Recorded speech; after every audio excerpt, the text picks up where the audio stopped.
అంతరిచ్చేలా madam? మీదే state? నా Telugu state అండి. అబ్బా శ్రీకాంత్ మీది? కర్ణాటక, ఆంధ్ర, తెలంగాణ. అనిల్ బాబు మీది? ఆంధ్రాలో పుట్టాం, తెలంగాణలో బతుకుతున్నాం, రెండు మనవే. అందుకే మీరంతా నాకంటే పూర్గా ఉన్నారు. ఎందుకు మీదే స్టేట్? చూస్తే తెలియనులే, రియల్ ఎస్టేట్, రియల్ ఎస్టేట్. మొన్న మా ఇంటికి ఫంక్షన్ పిలిస్తే ఎందుకు రాలేదు?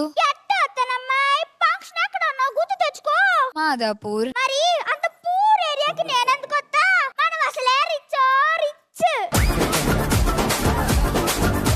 నీ దగ్గర అంత డబ్బుందా? నా రిచ్నెస్ నువ్వు తట్టుకోలేవులే అమ్మాయి. మనకి బ్యాంకులు ఉన్నాయిగా, అటుకి అప్పు కావాలంటే ఎవరిస్తారు? World bank. ఆ వరల్డ్ బ్యాంక్ కి అప్పు కావాలంటే మనమే ఇస్తాం, అంత రిచ్ మనం.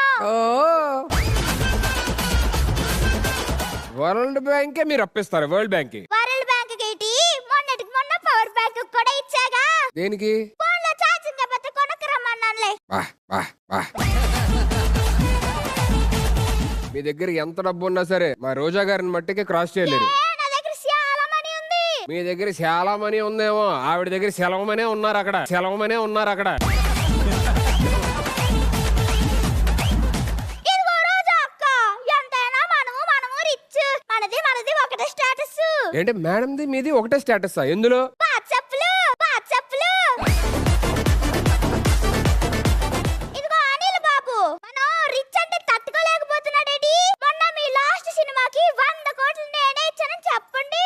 అది ఆ కోట్లు ఇచ్చింది ప్రొడ్యూసర్స్. అయ్యి కాదు అనిల్ బాబు, సినిమాలో చిరంజీవి సార్ వేసుకున్నారుగా కోట్లు, అవి నేను పంపిన షూటింగ్ కి. ఆటి గురించి చెప్తున్నానులే. అబ్బో, మామూలు రిచ్ కాదు, రిచ్చో రిచ్. అవును, అసలు విషయం చెప్పడం మర్చిపోయాను గానీ, ఎల్లుండి మా ఇంట్లో ఫంక్షన్ ఉంది, అందరు రావాలి. ఏ ఫంక్షన్? నాది మా అయింది మ్యారేజ్ డే. మ్యారేజ్ డే అంటే పెళ్లి దినం. దినమేది దినం, గలీజ్గా పెళ్లి రోజు అనాలి. సారీ, పెళ్లి రోజు. ప్యారడైస్ బిర్యానీ